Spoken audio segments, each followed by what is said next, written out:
সামান্য একটু কথা বলার তৃষ্ণা কখনো কখনো আমাদের বুকের ভেতরটাকে ভীষণভাবে এলোমেলো করে দেয়।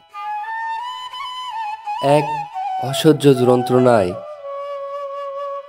সব কিছু থমথমে লাগে। মানুষটা চোখের সামনেই, তার নামের পাশে সবুজ বাতিটা তার উপস্থিতি খুব সুন্দর করে জানান দিচ্ছে, কিন্তু কি জানি ভেবে অথবা অধিকার বোধের অভাবে তাকে আর বলা হয় না।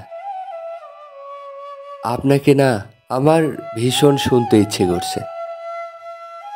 কতদিন আপনাকে শুনি না বলুন তো। আপনি কি পারেন না সামান্য একটু কথা বলার বিনিময়ে আমার হৃদয়টাকে শান্ত করে দিতে? আমি যে আপনার কথা শোনার তৃষ্ণায় এলোমেলো হয়ে যাচ্ছি। কত কথা জমিয়ে রেখেছি শুধু আপনাকে বলবো বলে,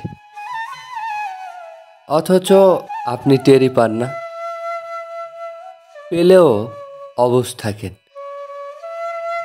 আপনি কেন এমন করেন? কেনই বা এতটা অবহেলায় রাখেন আমায়? আপনি কি বোঝেন না আমার কষ্ট হয়?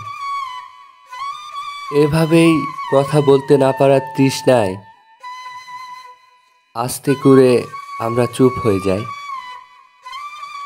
তবুও ভালো থাকুক আমার না হওয়া প্রিয় মানুষটা।